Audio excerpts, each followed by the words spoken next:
ओम शांति। आप सभी का मूल्यों की माला में बहुत बहुत स्वागत है। मैं हूँ ब्रह्मा कुमार वीरेंद्र भाई, ब्रह्मा कुमारी मुख्यालय ज्ञान सरोवर academy for a better world, mount Abu से। आज हम मूल्यों से मूल्यवान बने इस विषय पर सभी को, विद्यार्थियों के लिए और सभी के लिए एक विषय लेकर आ रहे हैं कि मूल्यों में मूल्यवान कैसे बने। तो सर्व मूल्यों का जनक पहले हम बताएंगे, सर्व मूल्यों का जनक कौन है और मूल्यों की जननी कौन है, ये जानना जरूरी है। आज तो इसलिए कहा जाता है सर्व मूल्यों का जनक है निराकार, सर्व मूल्यों की जननी है निर्विकारिता यानी पवित्रता। तो आज हम बताएंगे कि मूल्यों के जनक स्रोत परमात्मा के बारे में। सबसे पहले हम आज एक कहानी से शुरू करते हैं।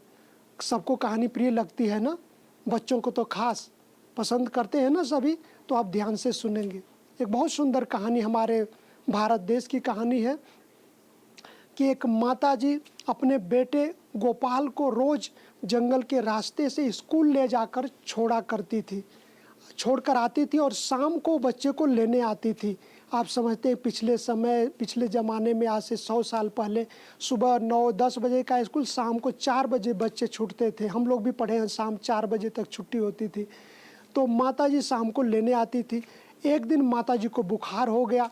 माताजी ने कहा, बेटा स्कूल जाना, रास्ते में तुम स्कूल चले जाना। तो कहा कि माताजी मैं कैसे जाऊं? तो माताजी ने कहा, बेटा देखो तुम अकेले जाओ, रास्ते में जब तुम्हें कोई डर लगे तो तुम्हारा दोस्त वहाँ जंगल में रहता है। तो बोला, माताजी मेरा दोस्त रहता है? हाँ बेटे, जब भी तुम्हें डर लगे तो तुम उसे बुलाना, वो आ जाएगा, तुम्हारी मदद करेगा। तो गोपाल विद्यालय जाता है, चला गया, जंगल में जाता है और अचानक जानवर की आवाज़ आती है। तो बुलाता है कि मेरा दोस्त आ जाओ, जिसे खुदा दोस्त को बुलाते हैं ना, खुदा दोस्त आ जाओ। तो एक बच्चा मोहन आ जाता है और आ गया और उसे बहुत प्यार से गोपाल को फल खिलाया, बताया मेरा नाम मोहन है, मैं तुम्हारा दोस्त हूँ। तो मैं स्कूल भी छोड़ूंगा। फिर स्कूल भी छोड़ा, फिर दूसरे दिन भी स्कूल में छोड़ा, घर छोड़ा, स्कूल छोड़ा। तो फिर दूसरे तीसरे दिन टीचर ने कहा कि देखो, आप हर बच्चे को कहा कि अपने घर जाना और जा करके अपने घर से कल टीचर का बर्थडे है, ये गिफ्ट लेकर आना, कोई भी छोटा मोटा गिफ्ट जरूर लेकर आना।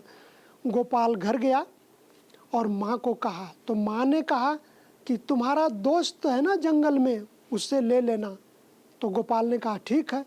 गोपाल रास्ते में जैसे ही जा रहा है तो पुकारता है, मेरा दोस्त आ जाओ। तो मोहन फिर आ जाता है, बताता है कि आज टीचर का बर्थडे है, मुझे कोई गिफ्ट देनी है और आपके द्वारा गिफ्ट दीजिए। तो मोहन ने कहा ठीक है। उन्हें बहुत सुंदर गिफ्ट देता है, वो भी एक मटके में दही होती है, वो ले जाकर देता है और दही ले जाकर स्कूल में देता है टीचर को। तो टीचर ने बाल्टी में उसको डाला, बाल्टी भर गई, फिर 2 बाल्टी में डाला, भर गया, सब बर्तन भर गए। तब सब भर गए तो सब खा करके टीचर, प्रिंसिपल और सब बच्चे, सबका पेट भर गया। तो देखो भगवान बच्चा का रूप बनकर भोले बच्चों को कितना मदद करता है। तो भगवान को जानना चाहेंगे ना, सभी बच्चे जानना चाहेंगे, सभी के लिए। तो आज हम परमात्मा का परिचय भी दूंगा। परिचय आपको ये देंगे परमात्मा का कि वो मूल्यों का जनक है। मूल्यों का जनक इसलिए कहा जाता है कि परमात्मा ज्ञान का सागर है, सुख का सागर है, प्रेम का सागर है, शांति का सागर है, शक्ति का सागर है, पवित्रता का सागर है। वह सागर है, ज्ञान का सागर है। ज्ञान सभी सर्व समस्याओं का समाधान होता है और वह सृष्टि के आदि मध्य अंत के भी ज्ञाता हैं। वे मुक्ति, जीवन मुक्ति के भी दाता हैं। वे दुख हरता, सुख करता हैं। वे ब्रह्मा विष्णु शंकर के भी रचयिता हैं, वो रचता हैं। ब्रह्मा द्वारा स्थापना, विष्णु द्वारा पालना और शंकर द्वारा पुरानी दुनिया का विनाश कराते हैं।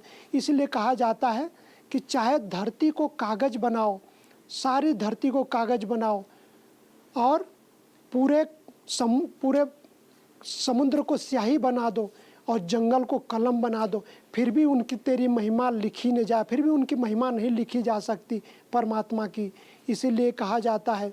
अब ईश्वर को हम बताएंगे कि ईश्वर को सारे संसार के लोग कई कई रूपों से याद करते हैं। कोई परमात्मा के रूप में, कोई गॉड के रूप में, कोई अल्लाह के रूप में, कोई खुदा भी कहते हैं, खुदा है हमारा, ये भी कहते हैं। तो आप परमात्मा को 5 बातों से जान सकते, क्योंकि संसार में हर व्यक्ति जानना चाहता है कि क्या उनकी विशेषता है। तो परमात्मा को 5 बातों से जान सकते हैं। और नंबर 1 है कि वह सर्वोच्च है, उससे ऊंचा इस संसार में कोई नहीं है, वो सबसे सर्वोच्च है। दूसरा, वह सबसे न्यारा है, दुख सुख से न्यारा है, पाप पुण्य से न्यारा है। तीसरी बात है, वह सर्वमान्य है, जिसे सभी धर्मों के लोग उसको मानते हैं। चौथा, वह सर्वज्ञ है, सभी में नहीं है लेकिन सर्व ज्ञान है उसको, इसलिए सर्वज्ञ कहा जाता है। 5वीं बात है, वह सर्वशक्तिमान है, उससे शक्तिशाली संसार में कोई नहीं है, उससे ही सारे संसार की मनुष्य आत्माओं को शक्ति मिलती है। अब मैं एक बात और बताना चाहूँगा कि ईश्वर का नाम क्या है।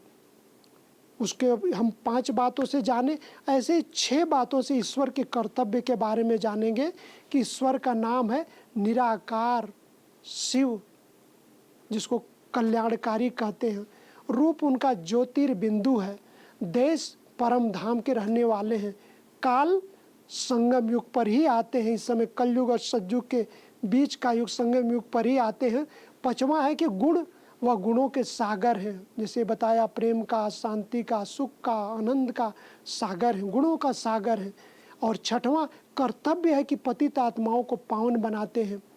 और आज संसार में देख रहे हैं कि हर व्यक्ति चाहता है कि हमें भी पावन बने, हम भी परमात्मा से ज्ञान प्राप्त करें, परमात्मा को प्राप्त करें। तो ये समय है, वर्तमान समय है सभी के लिए, विद्यार्थियों के लिए भी और सबके लिए, कि मूल्यों का जनक को जान करके मूल्यों के जनक को याद करें तो आप मूल्यवान जरूर बनेंगे। अगर हमारी वीडियो को सब्सक्राइब नहीं किया तो जरूर करें, आगे भी आपको ऐसी ही वीडियो प्राप्त होती रहेगी। धन्यवाद। ओम शांति।